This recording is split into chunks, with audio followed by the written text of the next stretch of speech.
বউ বাচ্চা সংসারের জন্য দিনের পর দিন মাথার ঘাম পায়ে ফেলে, রৌদ্র বৃষ্টি পড়ে, ঘন্টার পর ঘন্টা, রাতের পর রাত, দিনের পর দিন, 8 ঘন্টা ডিউটি করেও আরো 4 ঘন্টা ওভার টাইম করে, কয়টা টাকা বেশি পাবে? বউ বাচ্চা সংসারে অনেক খরচ, অনেক খরচ। সামনে বাচ্চার পরীক্ষা, সামনে কোরবানি, কয়টা টাকা বেশি না হইলে সংসার চলবে না।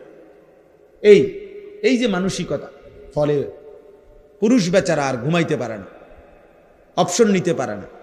উপার্জনের নেশা, আরেকটু বাড়াইবার নেশা তারা ঘুম থেকে উঠায় দেয়, ঘর থেকে বের করে দেয়। সে চেষ্টা করে আরো কিছু করে। এটা আল্লাহ প্রদত্ত, আল্লাহ প্রদত্ত। নিজেকে আড়ালে রাখা আল্লাহ তাআলা এটা নারীর সৃষ্টির মধ্যে, নারীর মধ্যে দিয়েছে। নিজেকে বাইরের পৃথিবীতে ছড়িয়ে দেওয়া এটা আল্লাহ পুরুষের স্বভাবের মধ্যে দিয়েছে, পুরুষের স্বভাব। কুল হুয়াল্লাযী যারাআকুম ফিল আরদ ওয়া ইলাইহি তুহশারুন। আল্লাহ বলেন, হে নবী আপনি বলে দেন, আল্লাহই তোমাদেরকে বিশ্বময়, পৃথিবীময় ছড়িয়ে দিয়েছেন। ওয়া ইলাইহি তুহশারুন, আবার তিনি যেভাবে সারা পৃথিবী ছড়িয়ে দিয়েছেন, তিনি আবার তার কাছেই আবার তোমাদের সবাইকে একত্র করা হবে হাসরের মাঠে। সব ভাষাভাষী, সব বর্ণের, সব গোত্রের সবাইকে আল্লাহ তাআলা আবার এক মাঠে একসাথে জমা করে দিবে, জমা করে নিবে। আল্লাহ তাআলা কোরআনুল কারীমের জন্য এটা বলছে, ফাইযা কুদিয়াতিস সালাহ ফান্তাশিরু ফিল আরদ। পুরুষদেরকে বলছে, নামাজ পড়ো, নামাজ শেষে জমিনে ছড়িয়ে পড়ো। ওয়াবতাগু মিন ফাদলিল্লাহ, আল্লাহর দেওয়া রিজিক তালাশ করো, রিজিক তালাশ করো। ওয়াযকুরুল্লাহা কাসীরা, সাথে আল্লাহকে বেশি বেশি স্মরণ করো। লাআল্লাকুম তুফলিহুন, তাহলেই তুমি সফল হবে, কামিয়াব হবে, জান্নাতি হবে। সুবহানাল্লাহ। হুয়াল্লাযী জাআলা লাকুমুল আরদা যালুলান ফামশু ফি মানাকিবিহা ওয়া কুলু মির রিজকিহি ওয়া ইলাইহিন নুশুর। আল্লাহ তাআলা বলেন, আল্লাহই তোমাদের জন্য এই জমিনকে তোমাদের অধীন করে দিয়েছেন।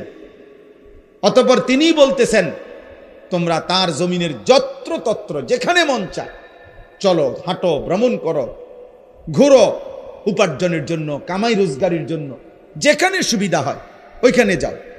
দেশে থাকো, ভাল লাগতেছে থাকো, বিদেশ যাইবা যাও, গ্রামে থাকবা থাকো, শহরে যাইবা শহরে যাও।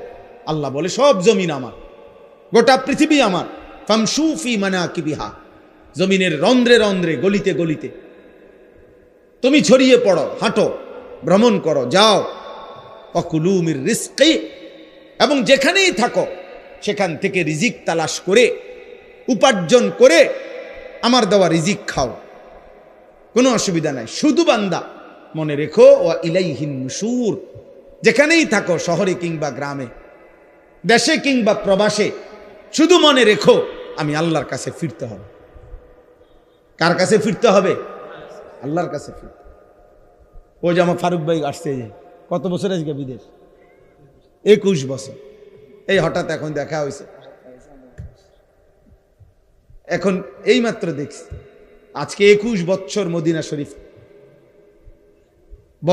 বদরের যুদ্ধ যেখানে হয়েছে, রাসূলুল্লাহ সাল্লাল্লাহু আলাইহি সাল্লামের আমলে ওই খেলা থাকে, ওই এলাকায়। আমরা গত বছর হজ্জের সফরে আমাদের অনেক মেহমানদারি করছি, আলহামদুলিল্লাহ। তো আজ 21 বছর, আল্লাহ বলছে কোনো অসুবিধা না, জমিন পুরাটাই আমার। সৌদি আরবও আমার, বাংলাদেশও আমার, আমেরিকাও আমার, এটাও আমার, আমার জমিন আমি দিলাম, যাও। ওয়া ইলাইহিন নুশুর, শুধু এতটুকু মনে রেখো আমার কাছে ফিরতে হবে, আমার কাছে আসতে হবে বান্দা। ওয়া ইলাইহি তুহশারুন, আল্লাহর কাছে তোমাদেরকে জমা হইতে হবে। এই জন্য তোমরা নওজোয়ান, স্বাভাবিকভাবেই আমরা পুরুষ, জীবন আমাদের কষ্টের, জীবন আমাদের সংগ্রামের, জীবন আমাদের মেহনতের। জীবন পরিশ্রমের পুরুষ মানুষ, অথচ গাফেল, চুল নিয়ে ব্যস্ত। কসম খোদার, এটা নারীর স্বভাব। খোদার কসম, তোর ভিতরে নারীর স্বভাব। তুই কাপুরুষ, বুঝদিল, ভীরু, কাপুরুষ, পুরুষ সম্প্রদায়ের অযোগ্য। পুরুষ মানুষ সারাদিন মোবাইল টিপে, অবসর, বিনোদন, মানে কোনো কাম করে না 8 ঘন্টা 10 ঘন্টা। এটা একেবারেই অপদার্থ, এটা আপাদমস্তক এই সমাজের বোঝা, এই জাতির জন্য এটা বোঝা, এটা একটা আবর্জনা, ডাস্টবিনে ফেলে দেওয়ার মতো ছেলে। পরে ধাক্কা দিয়ে এই সমাজ থেকে বের করে দেওয়া উচিত। এমন অলস, এমন অকর্মণ্য। পুরুষ মানেই কঠিন মাটি ভেদ করে উপার্জন করবে। পুরুষ মানেই পাহাড়ের চূড়ায় উঠবে। পুরুষ মানেই যত ভারী হোক, যত কঠিন হোক, কষ্টের শেষটাও করে রিজিক তালাশ করবে। এই জন্য আল্লাহ তাআলা পুরুষকে বানাইছে। আমাদের শরীরের অঙ্গ আর নারীর শরীরের অঙ্গের ভিন্নতা আছে। বিজ্ঞানীদের গবেষণাও এটা। একেবারে সকল কিছু, শরীরের তাপমাত্রা, শরীরের ধারণ ক্ষমতা, শরীরের ভিতরের সমস্ত অঙ্গ প্রত্যঙ্গের মধ্যে একেবারে নারী পুরুষের সকল অঙ্গে ভিন্নতা আছে। এ দেখতে হাত পাও মনে হইল, সব কিছুর মধ্যে ভিন্নতা আছে। ভিন্নতা আল্লাহ তাআলা ভিন্নভাবে বানাইছে। নারীর দেহে এক ধরনের ধারণ ক্ষমতা, পুরুষের দেহে আরেক ধরনের ধারণ। এই জন্য দোস্ত, কথার প্রসঙ্গে আমি এটা প্রথম বলে নিলাম,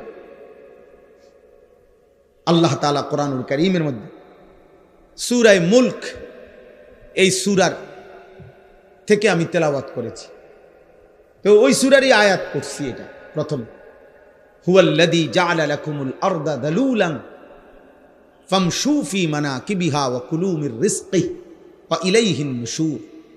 আল্লাহ তাআলা বলেন, মনে রেখো, আমি আল্লাহ এই জমিন পুরাটা আমি দিলাম যালুলান, তোমাদের অধীনস্থ করে, তোমাদের ব্যবহারের উপযোগী করে আমি দিছি। মাটির দিকে তাকায় দেখো, যেভাবে মাটিটা রাখলে তুমি হাঁটতে পারবা আরামদায়কভাবে, দৌড়তে পারবা, আমি ওভাবে বানাইছি। যেভাবে মাটিটা বানাইলে তোমার ক্ষেত, ফসল, ফুল, ফল উৎপন্ন হবে, ওভাবে বানাইছি। যেভাবে মাটিটা বানাইলে তোমার ঘর, দালান, বিল্ডিং তুমি খুঁটি গাঁথতে পারবা, এভাবে বানাইছি। পানির মতো বানাই নাই, তাহলে মাটি হবে কেমনে? আবার ফোমের মতো এমন নরম বানাই নাই, তাহলে স্থির হইয়া দাঁড়াইবা কেমনে, দৌড়বা কেমনে, হাঁটবা কেমনে? পাথরের মতো শক্ত বানাই নাই, তাইলে ফসল উৎপন্ন করবা কেমনে? তোমার ঘর দুয়ারের খুঁটি গাড়বা কেমনে? সুবহানাল্লাহ, তাফসীরে আছে এই কথা। আল্লাহ তাআলা বলেন, আমি যালুল, অধীন করে বানিয়েছি। যেমনে বানাইলে তোমার এই 3টা বিষয়, এক, এই জমিনে তোমাকে হাঁটতে হয়, দৌড়তে হয়, আমি ওই উপযোগী করে বানাইছি। 2, এই জমিন থেকে প্রতিনিয়ত তোমার খাবার, খাদ্য, ফসল, ফুল, ফল উৎপন্ন হয়, ওই উপযোগী করে বানাইছি। 3, এই জমিন থেকে তোমার হাজারো ঘর, দুয়ার, ভবন, এর খুঁটি গাঁথতে হয়, তোমাকে পিলার করতে হয়, আমি ওই উপযোগী করে বানাইছি। আলাম নাজআলিল আরদা মিহাদা। আল্লাহ তাআলা বলে, বান্দা দেখো না, আমি তোমাদের জন্য জমিনটা বিছানার মতো বানায় দিছি। ওয়াস সামাআ বানাইনাহা বিআইদিন ওয়া ইন্না লামুসিউন ওয়াল আরদা ফারাশনাহা ফানি'মাল মাহিদুন। আল্লাহ বলেন, আল্লাহই জমিন তোমাদের জন্য বিছায় দিছে। তো এরপরে আল্লাহ নিজেই বলছে, দেখো আল্লাহ যে বিছাইলো কেমন সুন্দর হলো। ফানি'মাল মাহিদুন, আল্লাহর বিছানাটা কেমন সুন্দর দেখো। আমরা এখানে যে কয়জন মানুষ বসছি, এখানে এখন এটুকু মাটিতে এই মানুষগুলোরে যদি চেয়ার দিয়া, চৌকি দিয়া, সোফা দিয়া বসার ব্যবস্থা করতে হইতো, তাইলে অনেক ব্যয়বহুল হইতো, অনেক কষ্টকর হইতো। কষ্ট হইতো না, অনেক ব্যয়বহুল হবে, মানে খরচ অনেক বেড়ে যাবে। এতগুলো মানুষের যদি চেয়ার দিতে হয়, এতগুলো মানুষকে যদি সোফা দিতে হয়, কিন্তু আল্লাহ তাআলা বলেন এমন সুন্দর বিছানা মাটি আমি বানায় দিছি, আরামসে তোমরা শত শত হাজার হাজার মানুষ বসতে পারতেছ। আমি বানাইছি, আমি বানাইছি। এমন মালিকরেই মনে রাখা উচিত। কৃতজ্ঞতা, শুকরের মেজাজ, এটা তো একটা সৃষ্টিগত স্বভাব। মানুষ 5 টাকার কেউ তাকে আপ্যায়ন করিলে সে তার প্রতি কৃতজ্ঞ থাকে। একটা চিপস কাউকে দিলে, বাচ্চাকে যদি কেউ চিপস দেয়, একটা চকলেট দেয়, তো ভদ্র ফ্যামিলির মা বাবা বাচ্চাকে বলে দেয়, চাব্বু আঙ্কেলকে থ্যাংক ইউ দাও, ধন্যবাদ জানাও, আঙ্কেল তোমাকে একটা চিপস দিছে। তাহলে একটা 10 টাকার চিপসের যদি কৃতজ্ঞতা হয়, তো এই কোটা কায়নাত যিনি দিয়েছেন তার প্রতি কৃতজ্ঞতা হয় না? তো তোমরা যারা নামাজ পড়লা না, তোমরা আল্লাহর সাক্ষী রেখা মুসলমানের বাচ্চা হইলে বলো তো, এই তোমরা সবাই এশার নামাজ পড়ছো? বলো ভাই। এখন যদি তোমাদেরকে যারা যারা এশার নামাজ পড়ো নাই ঘাট ধরে যদি বাইর করে দেওয়া হয়, হ্যাঁ, কি পরিমাণ লজ্জিত হবা? কোন ফেরেশতা যদি তোমার ঘাড় বরাবর একটা একটা টানা সটকোনা মারে, থাপ্পড় মারে, যে বেয়াদব, কোন লজ্জায় মুসলমানের দ্বীনি মজলিসের মধ্যে বসলি, তখন কি হবে? কিছু প্রতিবন্ধী এখনো হাসে, কিছু প্রতিবন্ধী যে বুঝছে যে আমারই বলতেছে, কিন্তু বাকি আমারে হাসি আসতেছে আমার। আহারে বেহায়া, হাই নির্লজ্জ, এটুকু লজ্জাও তোর চলে গেছে, এটুকু বিবেকও চলে গেছে। কাকে বলতেছে? যে আমাকেই বলছে। অনেক মানুষ এই বিষয় কোরআনুল কারীমের মধ্যে আছে, আল্লাহ তাআলা বলছে ওয়ালাউ ইউআখিযুল্লাহুন নাসা বিমা কাসাবু, আমি আল্লাহ তাআলা যদি প্রত্যেককে তার পাপের কারণে নগদ এই দুনিয়ায় ধরতাম, একটি পাপের শাস্তি পূর্ণ দিতাম, মা তারাকা আলা যহরিহা মিন দাব্বাহ, তাহলে আমার জমিনে একটা প্রাণী আমি আল্লাহর 1 সেকেন্ড নাফরমানি করে পরবর্তী সেকেন্ড আর ঘাড় সোজা করে, পিঠ সোজা করে হাঁটতে পারত না। আমি রহম করি বান্দা, আমি দয়া করে ছেড়ে দিচ্ছি, নয়তো তোর মতো 14 বছরের নাফরমান, তোর মতো 16 বছরের নাফরমান যে আল্লাহকে একটা সেজদা দিলি না, তোর মতো এত কম বয়সী নাফরমানকে যদি ফেরেশতা ফাসাতে একটা লাথি মারে, তো তোরে পৃথিবীর ওই প্রান্তে পাঠাই দিবে এক লাথিতে। তুই পৃথিবীর ওই প্রান্তে গিয়া পড়বি বেটা নাফরমান। আল্লাহকে চেনো না বেয়াদব, সৃষ্টিকর্তাকে চেনো না বেয়াদব। কি শিখলা জীবনে? কি শিখলা? কি চিনলা বেটা? থুতু বেটা তোদের কপালে বেটা, বেনামাজি যেগুলা বেনামাজি তোরা, তোদের কপালে থু, থুতু তোদের কপালে বেটা, থুতু।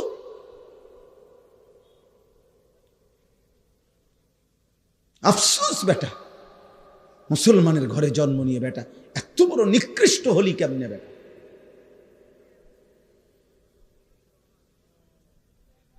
মোবাইলের নর্তকী দেখে কয়জনের ঘরে কোন নর্তকী আসছে? 30 বছরও যদি বেটা মোবাইলের নর্তকী দেখো, ওই নর্তকী তোর ঘরে আসবে কোনোদিন? আর সে আসলে তাকে দিয়ে করবি কি তুই? ওর কিছু আছে? ওর যা ছিল তো টাকার মূল্যে বিক্রি করে দিছে, ও তো তার রূপ দেখাইয়া দেয় বিক্রি করে দিছে টাকা দিয়া, তো ওর আছে কি আর? আল্লাহ আমাদেরকে হায়া দান করে। আব্বা ভাবতে শেখেন, মুসলমানের সন্তান তুমি যদি না ভাবো আব্বা, তোমাকে নিয়ে কেউ ভাবার টাইম নেই। স্বার্থপর এই দুনিয়া, ব্যস্ততম এই দুনিয়া, মানুষ সবাই নিজেকে নিয়ে ব্যস্ত, কারো হাতে সময় নাই।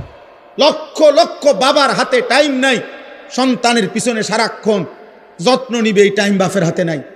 লক্ষ লক্ষ মায়ের হাতে বর্তমানে সময় নাই, মহিলার মোবাইল 3টা, ঘরে টেলিভিশন, মহিলা প্রত্যেক দিন বাজার আর মার্কেট, 3 পিস কিনতে কিনতে বেটির চলে গেছে জীবন, জুতা কিনতে কিনতে বেটির সময় চলে গেছে। তোমার খবর নিবে কে? কেউ নাই আব্বা, এই সমাজ বড়, কেউ নাই, কেউ নাই। এই জন্য তোমরা এই বেশি পরিমাণ নষ্ট হয়ে যাচ্ছ। আগলাইয়া নেওয়ার মতো কেউ নাই, টেনে ধরবার মতো কেউ নাই, ডাকবার মতো কেউ নাই। আমার মা বলছিল, আমার মা, যে আমার বড় ভাই, মা সব সময় বলতো এটা, যে ফুত তোর বড় ভাই যখনই কেন্দ্রীয় পরীক্ষা, বোর্ড পরীক্ষা দিত, মা বলছে প্রত্যেক পরীক্ষার সময় বাপ আমি, যতদিন আমার ফুতে পরীক্ষার হলে ছিল, আমি বলা যায় এই 2 ঘন্টা 3 ঘন্টাও কোনো কোনো সময় 1 ঘন্টা 2 ঘন্টা নামাজের সেজদার মধ্যে থাকতাম, আল্লাহকে সেজদা দিয়ে কানতাম আর বলতাম, আল্লাহ আমার প্রথম সন্তান বেইজ্জতি করেন না, আমার প্রথম সন্তান যদি ভুল পথে যায় আমার বাকি সন্তান সব ভুল হয়ে যাবে। আমার মা বলতেন এটা, বড় ভাইয়ের জন্য মা এই পরিমাণ কাঁদছেন, দোয়া করছেন। আলহামদুলিল্লাহ, মার 4র্থ শ্রেণী পড়ুয়া মা, হুদা ক্লাস 4 স্কুলে আমার আম্মা পড়ছে বেটা, এই কদ্দুর বেটা। আমার মায়ের পড়ালেখা প্রাইমারি পাস করে নাই মা, কিন্তু মায়ের চোখের পানির বদৌলতে, মার হায়াতে ওনার 5 ছেলেই আলেমে দিন হয়েছে। মা এখনো জীবিত আছে, আলহামদুলিল্লাহ।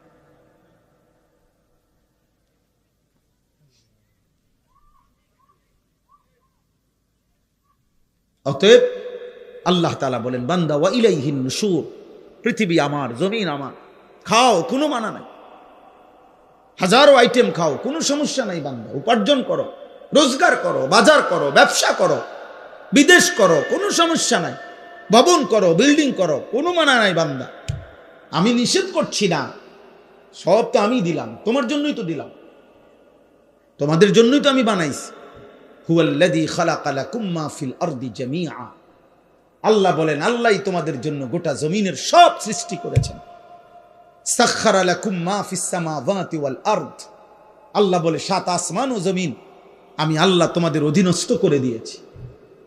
এত বড় বিমান, হ্যাঁ, 300 400 500 600 যাত্রী, প্রত্যেকের কমপক্ষে 50 60 কেজি করে মাল, কি পরিমাণ ফুয়েল, তেল, শত শত টন তেল চালাইবার জন্য এগুলা নিয়ে এটা ওড়ে কত উঁচুয়ে, 36,000 ফিট উপরে, 40,000 ফিট উপরে। আল্লাহ তাআলা বলেন বাতাসকে এইভাবে নিয়ন্ত্রণ করে এই বিমান উঠতেছে, এটা আমি আল্লাহ তোমাদের অধীন করেছি। এই হজের সময় ইরশাদ ভাই তো আসছিল, ইরশাদ ভাই কো, গত বছর হজ্জের সময় আমার বিবি আমার সাথে হজে গেছে, তো এই যখন বিমান আকাশে উঠতেছে আমার পাশে বসা, আমি শুধু এমনি বললাম আর এই বুঝুনি কোনানে আসি, এটা কদ্দুরুসরে বুঝছো, এটা যদি লড়ে সাথে সাথে কইডি কইেন না, বেডিত মানুষ না, মহিলা মানুষ তো ভয় পায়, কইডি কইেন না, মানে এটা যে কমু হে এটাই কাঁপা শুরু করছে, এইগুলো বললেন না, মানে কি ব্যাপার, এটা কি আশ্চর্য ব্যাপার, কত হাজার টন মাল মানুষ ওজন নিয়ে সে উঠতেছে। আল্লাহ তাআলা বলে বান্দা এটা আমি করেছি। কে করেছে? আওয়ালাম ইয়ারাউ ইলা তাইরি ফাওকাহুম সাফাতিন ওয়া ইয়াকবিদ, আল্লাহ বলে বান্দা আমার এক কুদরত দেখবা, আমার আমি একটা কুদরত তোমারে দেখাই, আকাশের ওই উড়ন্ত পাখি, ওটার দিকে দেখো তো। আল্লাহ বলছে আওয়ালাম ইয়ারাউ, আমার বান্দারা দেখে না, ইলা তাইরি ফাওকাহুম, তাদের মাথার উপরে যে পাখি উঠতেছে, ওদেরকে বলেন ওটা দেখতে, দেখলেই ওরা দেখবে এই পাখি এটা শূন্যের মধ্যে বাতাসকে নিয়ন্ত্রণ করে একবার সাফাতিন আরেকবার ওয়ায়াকবিদ, একবার 2 পাখা বাহির কইরা ডানা ছড়াইয়া উঠতে থাকে, আবার এই বাতাসেই শূন্যে সে ডানা গুটাইয়া স্থির হয়ে থাকে। আল্লাহ বলে এটা কে করছে? মা ইউমসিকুহুন্না ইল্লার রহমান, আল্লাহ বলেন পাখিকে শূন্যের মধ্যে এভাবে ডানা ছড়িয়ে উঠতে দেওয়া, আবার ডানা গুটাইয়া স্থির করে রাখা, এটা শুধু কেবল আমি আল্লাহ ছাড়া আর কেউ করছে না। কে? মা ইউমসিকুহুন্না ইল্লার রহমান। অথচ একটা পাখির ওজন যদি হয় আধা কেজি, মনে করেন আধা কেজি, এই আধা কেজি ওজনের পাখিটা এই পরিমাণ কোনো মাটি, এই পরিমাণ অন্য কিছু আধা কেজি ওজনের, এইটাই উপরে উড়া দোক, মানে এমনি ফিক্কা দোক, এটা তো বাতাসে থাকবে না, এটা নিচে পড়ে যাবে না, কথা বলে না তো। তাহলে এটা থাকে কেমনে? পাখি এটা থাকে কেমনে? মা ইউমসিকুহুন্না ইল্লার রহমান। আল্লাহ বলেন বাতাসের মধ্যে ওকে স্থির রাখছে আল্লাহ ছাড়া আর কেউ না। কে বলেন না? আল্লাহ বলে তো আমাকে দেখো, আমার ক্ষমতা দেখো, আমার কুদরত দেখো, আমার শক্তি দেখো। ইন্নাহু বিকুল্লি শাইইন বাসীর। আল্লাহ তাআলা বলেন, আল্লাহ তাআলা সকল বিষয় এই সৃষ্টির প্রত্যেকটা নড়া চড়া তিনি শতভাগ পূর্ণ দৃষ্টিতে দেখতেছেন। কথা বলে না? শতভাগ। এই সৃষ্টির কায়নাতের কোথাও একটা সুতা, কোথাও একটা পাতা নড়ে না আল্লাহ তাআলার নজর এড়িয়ে। আল্লাহর দৃষ্টির বাহিরে এই কায়নাতের কোনো কিছু আছে কি? তাইলে ইন্নাহু বিকুল্লি শাইইন বাসীর। আল্লাহ তাআলা বলেন, তো যে মালিকের এই ক্ষমতা, ওই মালিকের সাথে যুদ্ধ করছো কেন? নামাজ না পড়ে তুমি কার লগে তেরামি করলা? মেম্বারের লগে, চেয়ারম্যানের লগে। এটা বেয়াদবিটা করলা কার সাথে? তো তুমি উনাকে কি মনে করলা? তুমি উনাকে কি মনে করলা? আহা, মোবাইল ধরো না, মোবাইল ধরো না, এই ফালতু, কিন্তু উঠে যাও। এই বেটা, তোমাকে বলছি, এই লাল গেঞ্জিওয়ালা, এবার হাসে জানি বাবা, তোমারে বললাম বেটা।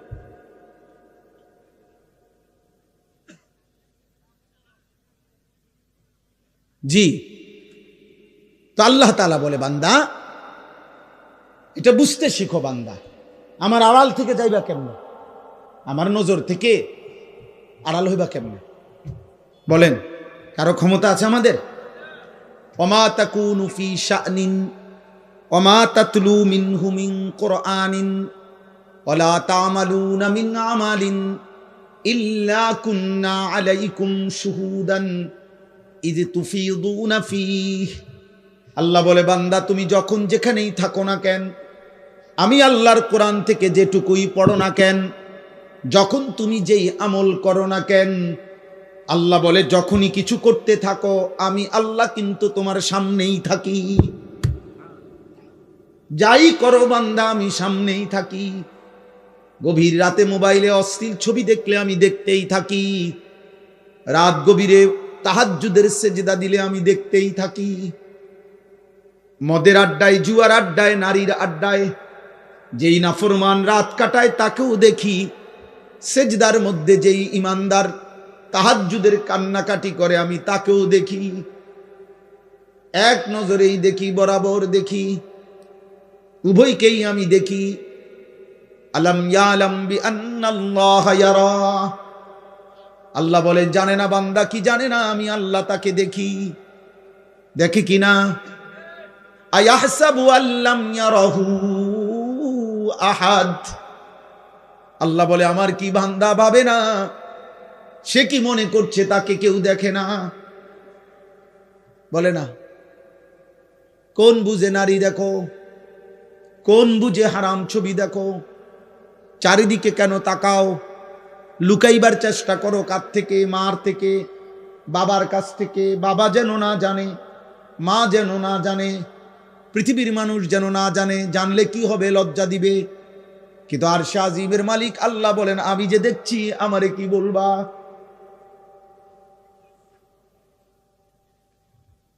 দুনিয়ার মা দেখলে থাপ্পড় দিবে, আমি তো জাহান্নামে ফেলে দেব। দুনিয়ার মানুষ জানলে ছি ছি বলবে। রব্বুল আলামিন বলেন, আমি তো নাফরমান, তোকে জাহান্নামে ফেলবো। কাল্লা ইন্নাহা লাযা।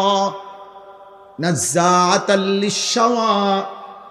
আল্লাহ বলে কিয়ামতের দিন কোনো অবস্থাতেই কোনো নাফরমান মাফ করা হবে না। হাসরের ময়দানে মাফ হবে না। হাসরের ময়দানে বিচার হবে। বিচারের মাধ্যমে যে জাহান্নামের ফয়সালা হবে তাকে ধাও ধাও জাহান্নামের আগুনে ফেলা হবে। নাজ্জাআতাল লিশ-শাওয়া, 1 সেকেন্ডের আগুন তার সারা দেহের চামড়া খুলে ফেলবে, চামড়া খসে ফেলবে। তামাশা মনে করো না আব্বা, মা হয়তো তোমারে ধরতে পারে নাই, বাপ ধরতে পারে নাই, এই সমাজের কেউ আর তোমার লগে কুলাইতারল না। তোমার অসভ্যতার, তোমার নোংরামি, তোমার বান্দ্রামি, তোমার নোংরা জীবন, নষ্ট জীবনের সামনে হয়তো কেউ পারলো না, কিন্তু আল্লাহ, তার সাথে তুমি পারবা কেন? ওয়ালাকাদ কাযযাবাল্লাযীনা মিন ক্বাবলিহিম ফাকাইফা কানা নাকির। আল্লাহ বলেন প্রত্যেক যুগে পিছনের দিনে যারা যারা আমি আল্লাহর কথাকে মিথ্যা মনে করেছে, খবর নিয়ে দেখো তাদের সেই মিথ্যাবাদিতার পরিণতি কি হয়েছে। দেখো বান্দা, জিজ্ঞেস করো ফেরাউনের কি হয়েছিল, নমরুদের কি হয়েছে, কারুনের কি হয়েছে, নূহ আলাইহিস সালামের কওম, লূত আলাইহিস সালামের কওমের কি হয়েছে। কেন আল্লাহ কাউকে পানিতে ডুবাইলেন? কেন আল্লাহ কাউকে ঝড় তুফানে শেষ করে দিলেন? কেন আল্লাহ কাউকে পানিতে ডুবাইয়া ফেললেন? কেন বন্ধু? আল্লাহর নাফরমানি, বলে না? কারণটা কি? আল্লাহ নাফরমানি ছাড়া আর কিছু? কথা বলে না? ফেরাউন ডুবলো কেন? হ্যাঁ। কারুন ধ্বংস হলো কেন? লূত আলাইহিস সালামের কওমকে উল্টায় ফেললো কেন? নূহ আলাইহিস সালামের কওমকে পানিতে ডুবায় ফেললো কেন? গুনাহ, নাফরমানি, আল্লাহর অবাধ্যতা। তো তুমি তা করে বাঁচবা কেমনে? আজ না হোক কাল তো কবর পর্যন্ত পৌঁছতে, এরপরে মৃত্যুর সামনে মুখোমুখি হলে তারপরে আল্লাহ আমাদেরকে বুঝ দান করে। এজন্য সূরা মুলক, এই সূরার যে আয়াত আমি পড়তেছিলাম, প্রথম আয়াত এটা পড়লাম। আল্লাহ তাআলা বলেন, আমার একটা কুদরতের নিদর্শন দেখাইলাম, তুমি পাখির দিকে তাকিয়ে দেখো, এটা কখনো ডানা ছড়িয়ে উঠতে থাকে, কখনো ডানা গুটাইয়া স্থির হয়ে থাকে, কিন্তু উভয়টাই বাতাসকে নিয়ন্ত্রণ করে নিচে পড়ে যায় না। আল্লাহ তাআলা বলেন, এটা আমি করছি, এটা আমি করছি, আমি সব দেখি।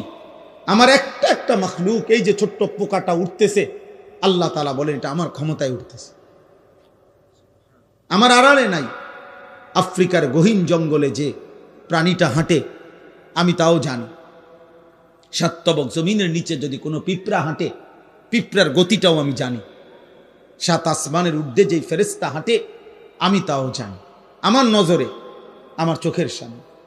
আল্লাহ আমাদেরকে বুঝার তৌফিক দান করেন। প্রিয় ভাই, মুসলমানের সন্তান আব্বা এমন হায়াত কদর করেন, সবাই কদর করে। বাবা চাচা আপনাদেরকেও বলি, হায়াতের কদর করেন, জিন্দিগির কদর করেন। আপনাকে আপনি মনে না রাখলে কেউ মনে রাখবে না। আমি যদি আমাকে খেয়াল না রাখি, কার সময় আমার হাত পাও, আমার শরীর, আমার দেহ নিয়ে কার টেনশন? আমারই টেনশন। প্রত্যেক মানুষ অ্যাক্সিডেন্ট থেকে নিজেই নিজেকে বাঁচাইতে চায়, প্রত্যেক মানুষ রোগ সুখ থেকে নিজেই নিজেকে বাঁচাইতে চেষ্টা করে। তো আখেরাত থেকেও তো আমি, জাহান্নাম থেকে, কবরের আযাব থেকে আব্বা আমিই তো চেষ্টা করতে হবে আমাকে বাঁচানো, আমিই তো চেষ্টা করতে হবে, অন্য কে আমারে করে দিবে? ওয়ালা তাজিরু ওয়াজিরাতুন বিজরা উখরা, আল্লাহ তাআলা কোরআনুল কারীমের মধ্যে বলছে। হ্যাঁ, ওয়া ইন তাদউ মুসকালাতুন ইলা হিমলিহা লা ইউহমালু মিনহু শাইউন ওয়ালাউ কানা দা কুরবা।